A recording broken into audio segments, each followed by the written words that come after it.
people know that there is a truth when we talk about what we do as chiropractors. Yes. And if we allow our languaging to be consistent and honest and not continue to live within the dysfunction paradigm. As a chiropractor, spend so much time to become part of the system, but it's the fact that we are different. We look at things different. We look at the body different. We see health and well-being and vitality very different than just being free of symptoms and disease.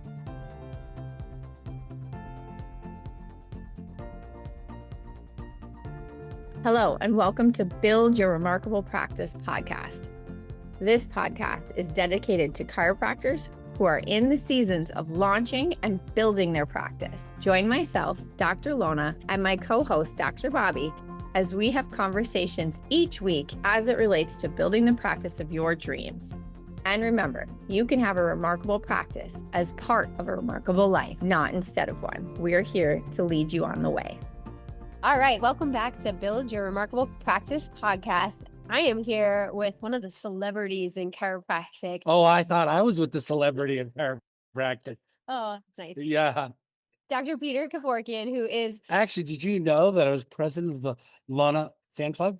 I think you might have told me that. Yeah, you see? That's true. Okay, all right.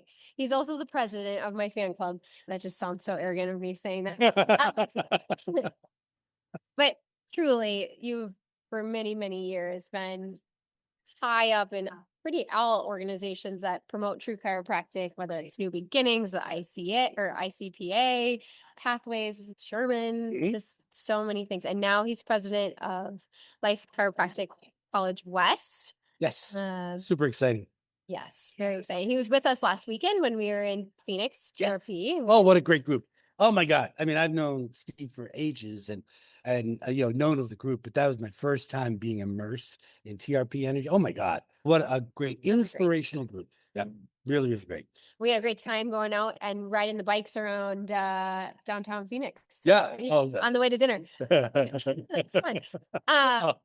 So we are together actually in Montana this weekend for their inaugural kickoff of their new chiropractic council, a new state association that has been created to stand for chiropractic principles as well as defend against drug inclusion in our scope. So it's pretty great to be here as well this weekend. Great to be here. Yeah. Great energy. Yeah.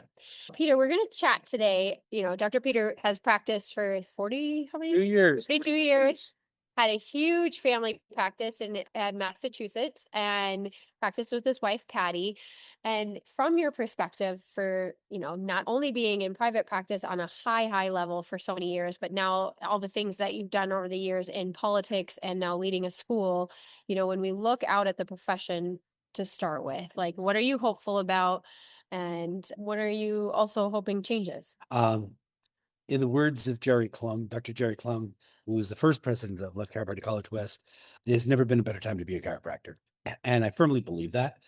Our profession has evolved a lot, and I think the world is more ready for what we have to offer than ever before. I think COVID was a huge awakening in that. I remember when COVID first happened and I was still in full-time practice, there's a part of me that was devastated. I said, oh my goodness, everybody disappeared. Didn't these people get the big idea? And although the immediateness of the sheltering and stay home, it hit everybody. As people started coming back into practice, I think it really brought to light and it amplified and put a microscope on the dysfunction that has existed in healthcare. So I really believe that this next phase of healthcare needs chiropractic more than ever. Yes, the MAHA movement. Yes, all the stuff that's coming into awareness relative to inappropriate things in research and medicine, et cetera, et cetera, et cetera. But viscerally, people know that there is a truth when we talk about what we do as chiropractors. Yes. And if we allow our languaging to be consistent and honest and not continue to live within the dysfunction paradigm.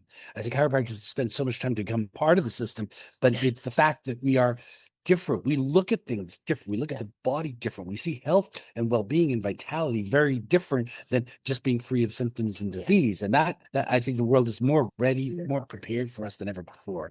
I think public awareness of chiropractic is more than ever before. So we need to be really clear with our languaging and our positioning to move forward.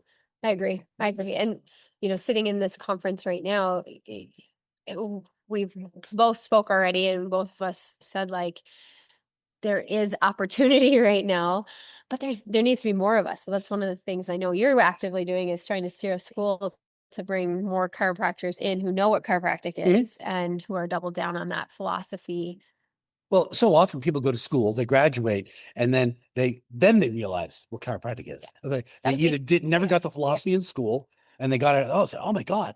Or they were in school and they might have gotten the philosophy, but they didn't have it in their hands, so they didn't have the confidence to be able to apply it. And then the other part is they might have been good at chiropractic technique and their philosophy, and it was the communication side that was deficient. Yep. And then you had the people who might have had the philosophy, might have had the technique, could even communicate, and didn't have the business side. So it's like there's so many attributes. So if we could graduate somebody that's competent, being able to analyze the spine and adjust, give a very specific adjustment, had competency of understanding our philosophy and being able to communicate the philosophy effectively within our world, and an ability to be grounded and confident in doing all that stuff at the same time having a business sense. I think we have a winning combination, don't we?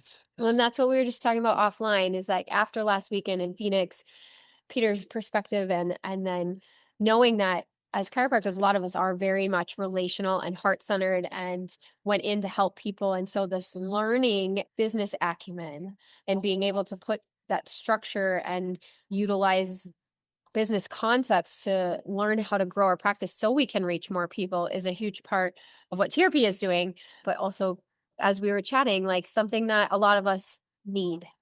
Yeah. So I think there are many pieces to it. If you ask most practicing chiropractors what they feel as though is deficient in chiropractic school, yes, you might hear the philosophy, yes, you might hear technique, but probably across the board, they don't teach enough business. And during my time in practice, I had 42 preceptors.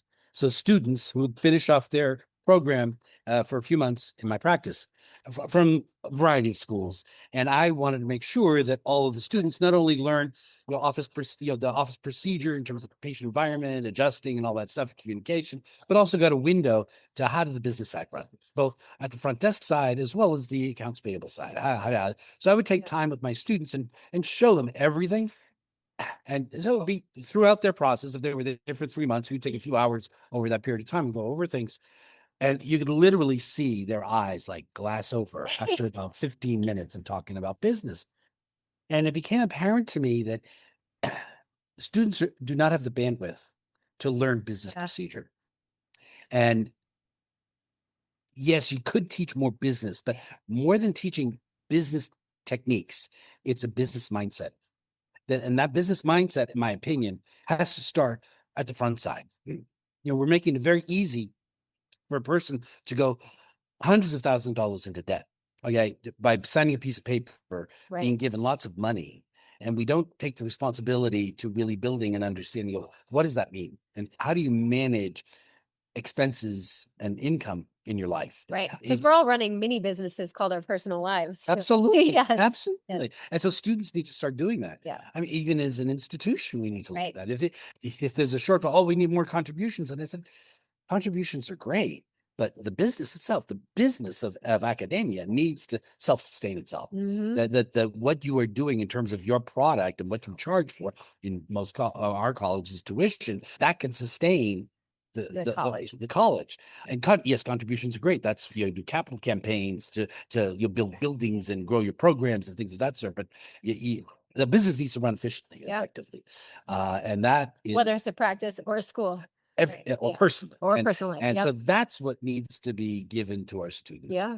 I think today more than ever, because it's so invisible. It used to be you'd always pay for things. I remember taking a seminar a number of years ago, limit all your credit cards, cut up all your credit cards and do everything with cash. And the intention behind that was if you had to reach into your pocket and pull out bills to pay for things, we're getting to think twice whether you were going to lay that money down. Now, just so easy to hand somebody a card or put your phone up and ding, ding. And it's almost unreal. It's numbers. It's not even, the money doesn't mean the same thing.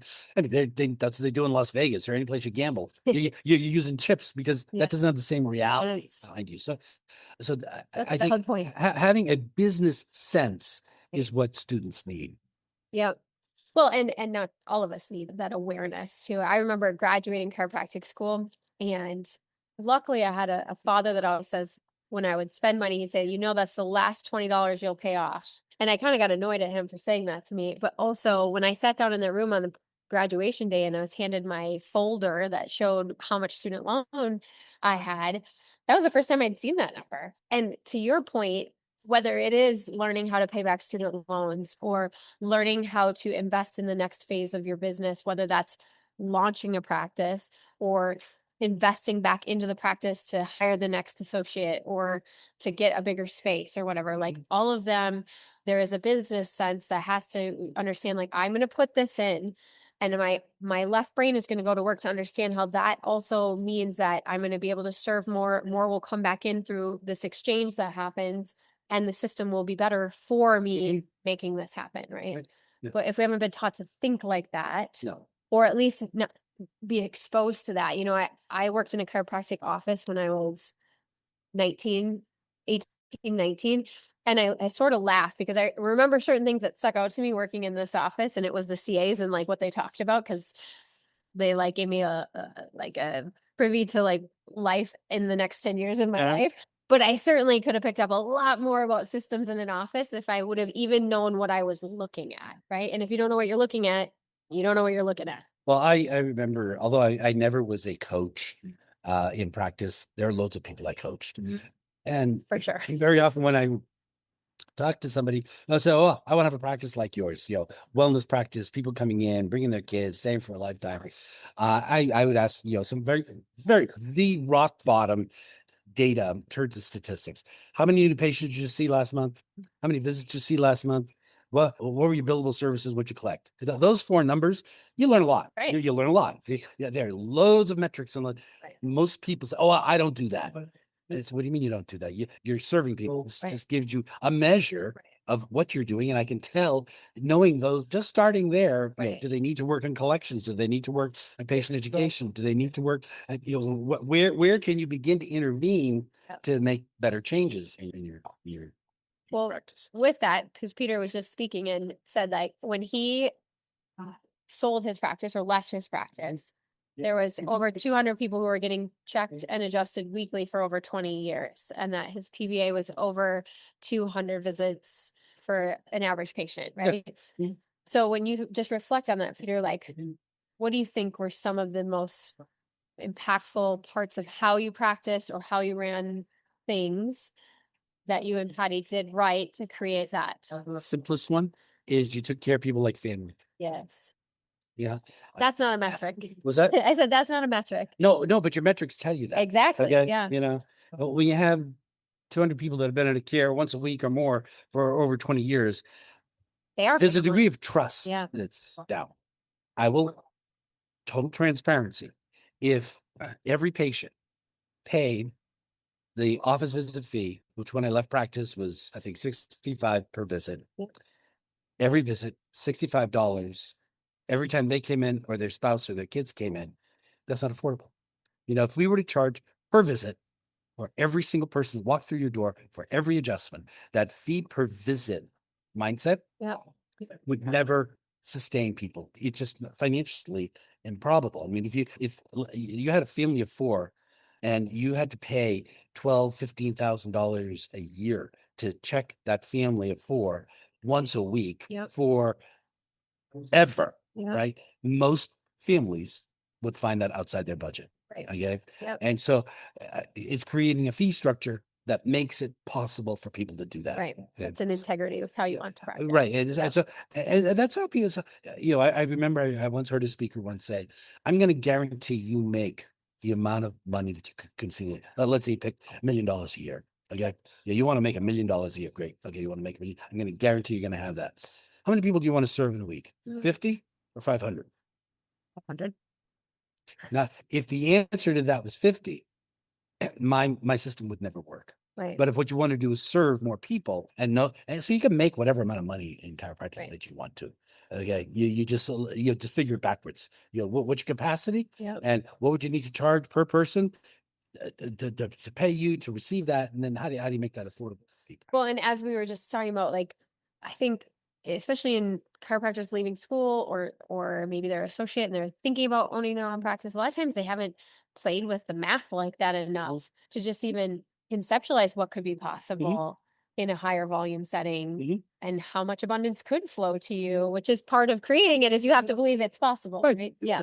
Have Yeah. to believe that you have to believe it's possible. You know, there are loads of exercises you can do for that, but you know, very often I'll ask people, I said, well, what's the most people you think you could serve in a day?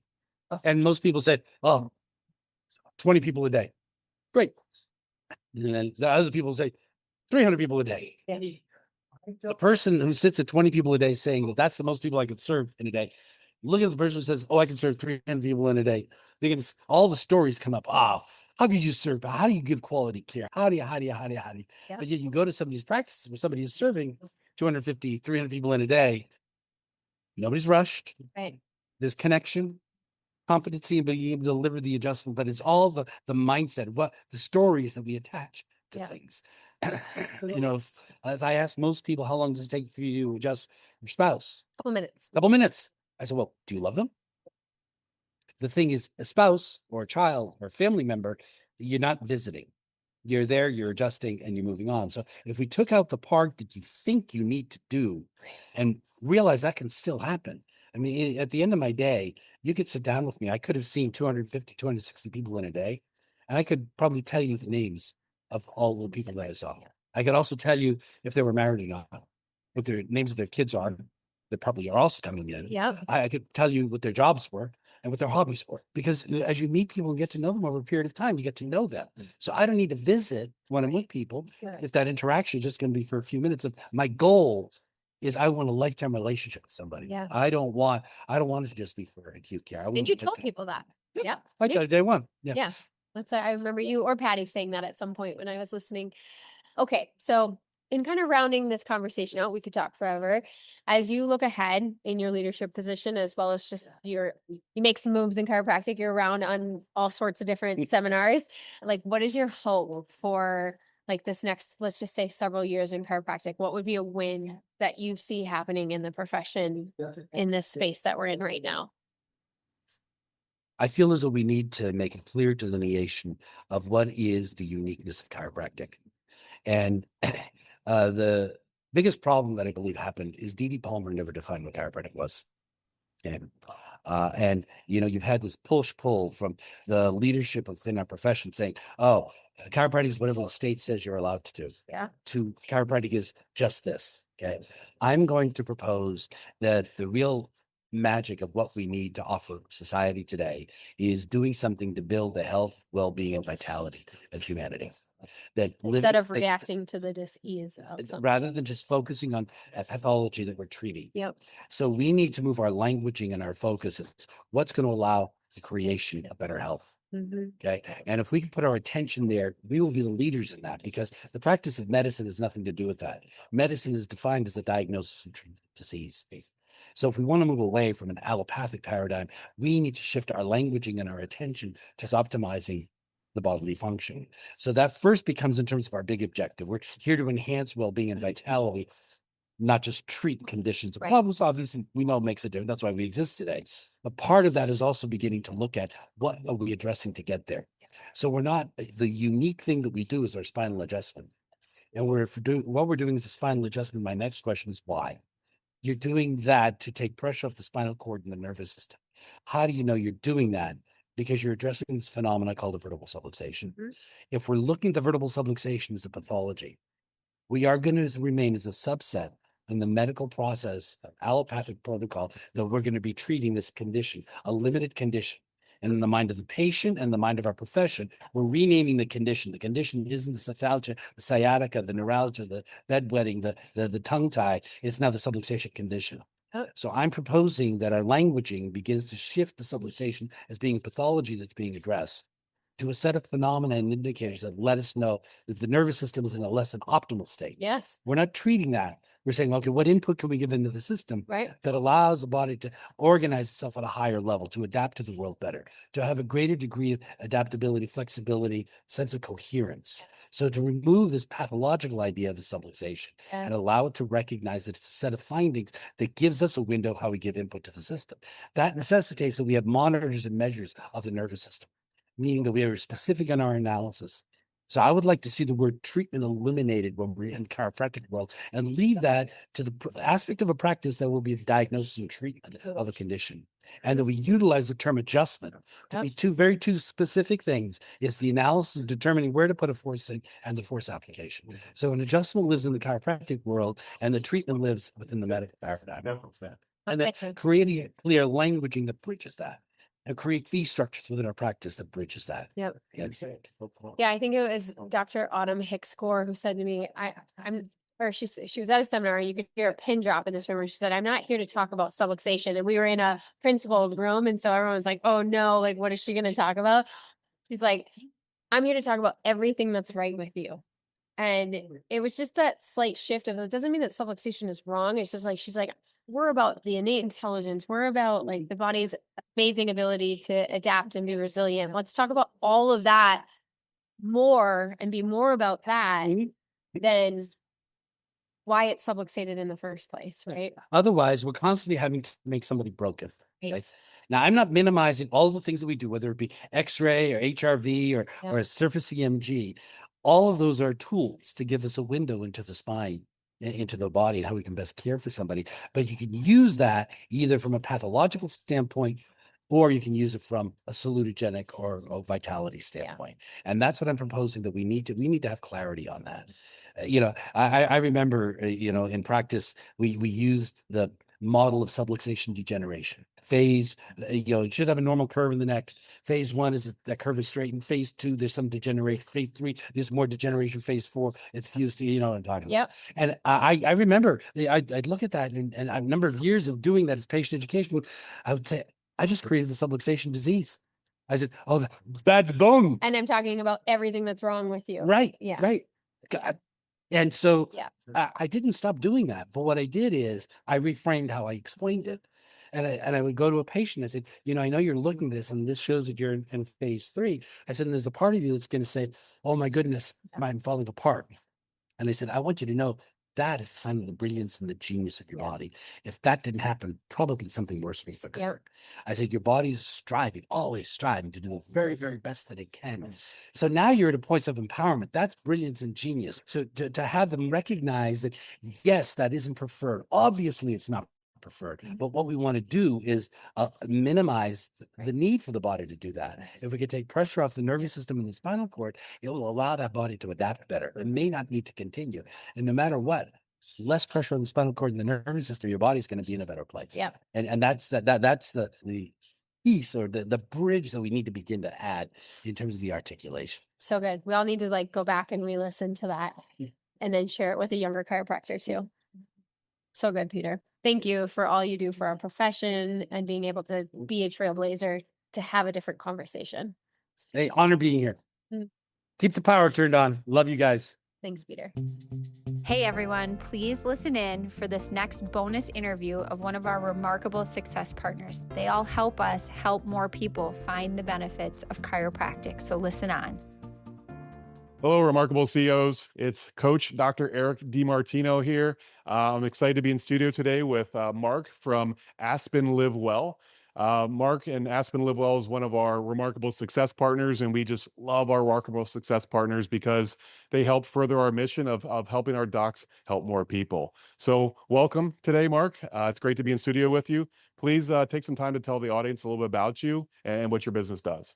Sure. So I was a college basketball coach for 17 years. Got out of coaching in 2010 and started the whole body cryotherapy industry in the United States. So I was the originator, one of the originators of that industry, and launched that.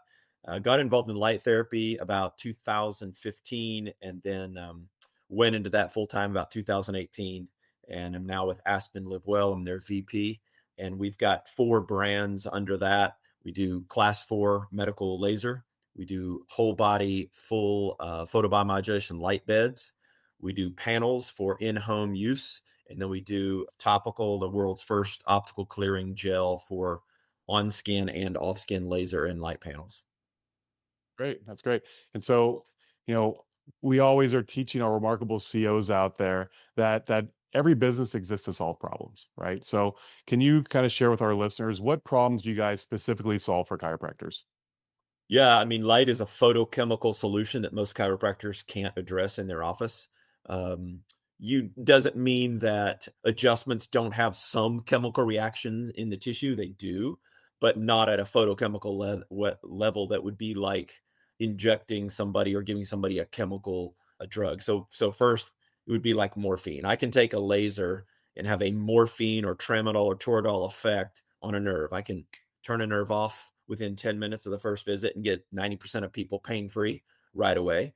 So that's pretty amazing in and of itself. But then the real benefit of light is the long-term tissue repair, ligament, tendon, bone, muscle, brain, disc, skin, all of those things. Every tissue in the human body heals about 30 to 40% faster with a photochemical infusion of light. And whether that's a laser or a panel or a bed, we're still getting those kinds of responses.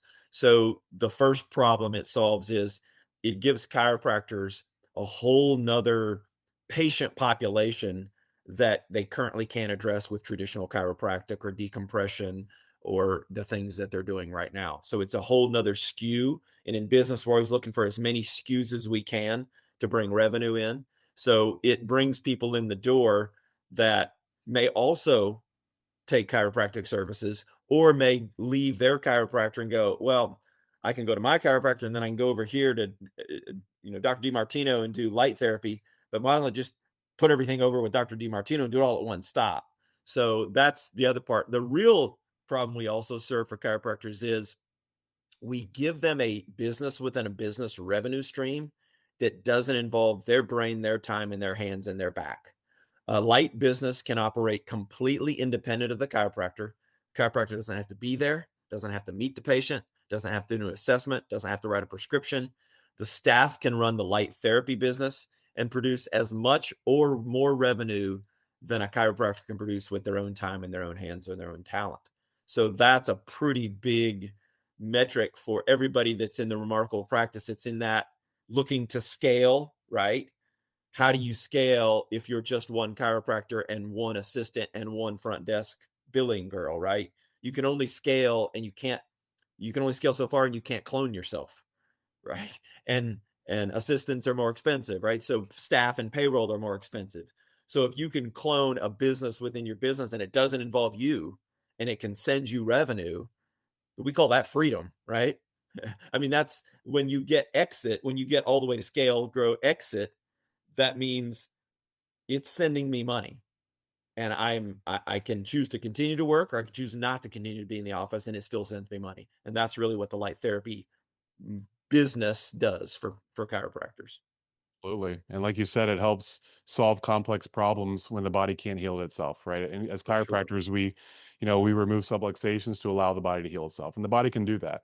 But when you can use other services that speed that process up, it's a huge advantage for the patient, obviously, but also for the office as well. And so just for my listeners, just so you know, I use Mark's class 4 laser in my office. We implemented it last year, and it's pretty amazing what it can do. I was always kind of skeptical because I was always that hardcore chiropractor. No, adjustment only, adjustment only. And then it's actually my associates that twisted my arm into getting one, and it Yeah. was amazingly impressive. And what I love about it is that it sells itself. Like what Mark said earlier, that literally he can turn off a nerve in like 10 minutes, like a tramadol does. It does that, and so it's the easiest sell ever. And we just started to offer it to our existing patients who had maybe other issues, knee issues, hip issues, or even spinal issues that just weren't progressing as fast as they want. We offer them a free session, right? And literally the free session sells itself because this person who's had years and years of chronic pain, let's say it's a shoulder issue, you do a 5-10 minute session with laser, they go from a 10 out of 10 to like a 2 out of 10. Yeah. Yep. And suddenly they have this massive range of motion, like, holy cow, I've had this for 10 years and now I can move like I haven't been able to in over 10 years. Now, obviously, that doesn't last. We need repeated sessions to reinforce that, but it sells itself because they're just like, oh my gosh, right? Yeah. Whereas most services don't give that immediate response, but it sells itself. So we offer a Yeah. free session to existing people, and boom, they just buy packages. It's really a simple thing in the office. So Yeah, for sure. super powerful. Yeah, and I appreciate you guys for providing that. Yeah. So, as CEOs, we always talk about, anything that we do, we want to get a positive return on investment for it. So how do you guys provide that positive ROI for docs? You kind of went into this a little bit, but I don't know if you can share like some of the, the financial benefits that offices can see. What kind of return can do the offices you guys work with typically see from using your services? Yeah, from the laser, we see anywhere from 12,000 additional revenue per month all the way up to 30,000. It just depends on how many sessions you're doing a day. We a course of care in laser is 6 sessions over the first 14 days. That's where we start everybody. No matter what they're coming in for, we want to hit them with 6 sessions in 14 days. Mhm. That package usually in the United States sells for somewhere around $360 to $450. So if you're selling 3 6-packs a day, it's over $1,000 a day of laser revenue. We don't really do it by how many sessions we do because those are prepaid packages, but we do it by how many laser sessions we sell a day. So what I talk to most docs is when I do a demo day is to say, okay, now you've seen these results. You've seen us do 15 patients and get 15 out of 15 results, 100% batting, 1,000% batting average, right? Mhm. How many 6-packs do you think you could sell in a day? And Mhm. they're like, oh, a lot. I said, do you think one is, and they say, well, I think, yeah, that's a pretty low bar. Well, great. I mean, if you're selling 1 6-pack a day, you just put another 6 grand into your bank account. And that's our super low bar. I've got docs selling 5 6-packs a day. So that's kind of the light there. The light bed is even better because it can actually operate 24 hours a day. It needs no practitioner. So you could have it memberships, and we do that in memberships. So you could say, we're going to have memberships and people come into the office anytime we're open and do it. And then after hours, when we're closed, they just get a little key fob, just like your gym, right? Your gym is open 24 hours a day, most of them now, and nobody has to be there. You just slide that key fob. And if you have an active membership, the door unlocks and you go in and do it. Well, the Theralite can be done the same way. It unlocks the front door and then unlocks the room. Now, everything else in your office is locked up, records, laser, right? Nutritional, that's all locked up. But the Theralite room and the front door open with that key fob. Now you have 24-hour payroll, 24-hour income with 0 payroll attached. That's the dream, right? Payroll is the most expensive thing we can do in business. And then when you've got the Therago, which are our light panel products, doctors are now selling our Therago panels to their patients for in-home use. Because the patient may say, look, doc, I love coming up here and getting the whole body Theralite, but I can only come twice a week. Is there something I can do at home to kind of accentuate and add to kind of homework, right? We're always looking to give patients homework. We know that when they come in once or twice a week and we adjust them and they go home and do nothing else, that's an uphill battle. But if they'll participate and be compliant in the things we're giving them to do and the bridging exercises and all the stretching, right, they'll be better. So the same thing with light. People want something to do at home. So that's what the light panels. And then the last thing is the topical, which is Lucium, and that has just now hit the market. That's the optical clearing gel. You sell that to your patients on the light bed side. They put that on their skin, and then they get in front of a light panel or in the Theralite bed, and that makes the skin no longer be a barrier to light where light is absorbed. It passes through like a window and goes deeper into the tissue. And then on the laser side with Lucium, you wouldn't actually sell Lucium to your patients. But Eric, you're going to find out when we send you next month your first bottle of Lucium, you're just going to put that on before you apply laser, and you're going to have another level of response that you're ecstatically happy with what you're getting now. But now with that gel on there that optically clears the skin, light goes through even deeper and you get a faster result. So what's taking you 7.5 minutes on average to do right now with the laser is going to drop down to about 5 minutes, if even that much. So pretty amazing result with that. So Yeah, it's all of amazing. those suite of packages really build a business within your business. Again, that you can be gone for a month and that business operates without you as a practitioner. Yep. It's that monthly recurring revenue model we love to have as CEOs as well. Yeah, that's great. And my experience was we got a pretty nice high end, laser that, wasn't cheap, but within 4 months it was paid off. Yeah. And we honestly didn't even promote it that well. We could have probably done a way better job, but in 4 months it's completely paid off. And so everything now is just pure profit that comes in from it. And Yeah. patients getting great results. So With light therapy, you go from being pursuing and trying to sell and convince mhm. to, like you said, give them that first session, and then they say, "Can I come back tomorrow?" And usually it's no, but I'll see you in 48 hours, right? It's a process, not an event. We just follow the process, but it makes your staff. A lot of us are really good as practitioners in closing, but who's the main closer? It's not us every time. It's our staff.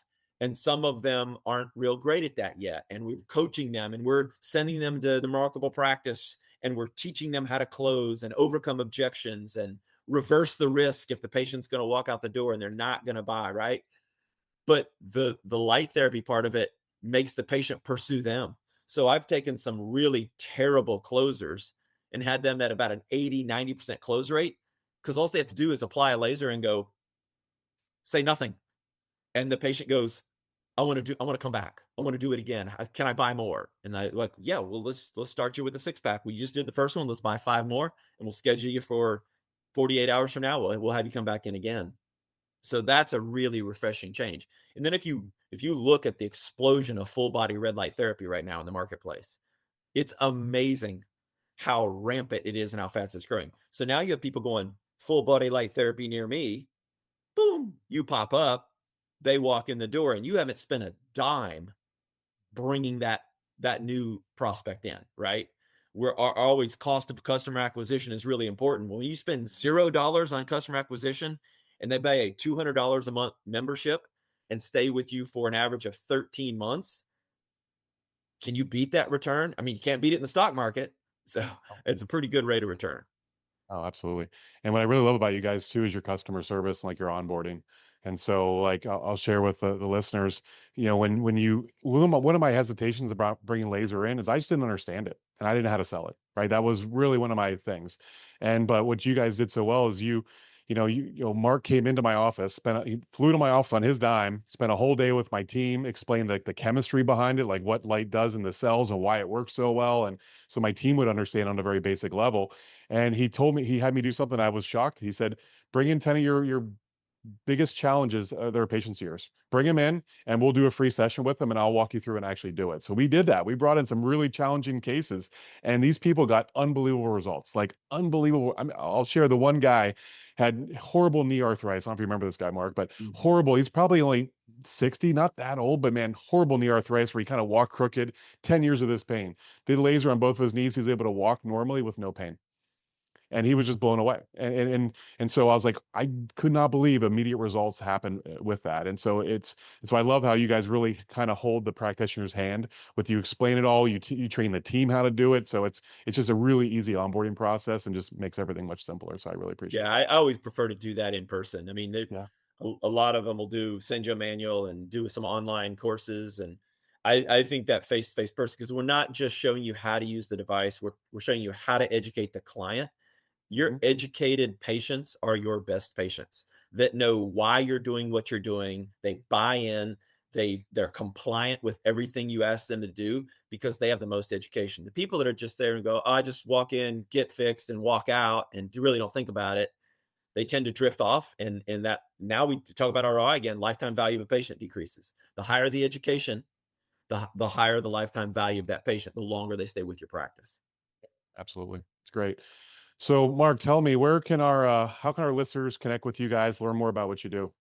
Yeah, I always just give people, I mean, obviously you can go to the website, aspenlivewell.com. It's got everything under there, all 4 brands, but I just give people my email and cell phone. That I like people just call me directly. I mean, I have thousands of clients like you across the world in 21 countries that have my cell phone. And that's the way I like to do it. So email is Mark Murdock, first and last name, MarkMurdock at aspenlivewell.com. And then cell phone is 214-641-1827. If I'm not asleep and I'm alive, I'll answer. That's true. You always do when I text you. So that's great. So listeners, definitely reach out, see how Aspen LiveWell can help you guys help more people. So I want to thank you so much for being here, Mark. Thanks again for being a success partner, for supporting the TRP, supporting all our clients, and again, just helping our docs impact more people in our communities, which is what TRP is all about. So Remarkable CEOs, remember to tune in each week to the Remarkable CEO podcast. Everyone have a blessed day. We'll see you guys next week. Thanks for listening to this episode of Build Your Remarkable Practice podcast. Remember, what the world needs now is chiropractic, and what chiropractic needs now is more successful chiropractors. If you like the podcast, please subscribe, share with your friends, and leave us a review. And if you'd like to connect with us personally, please click the links in the show notes to schedule a call.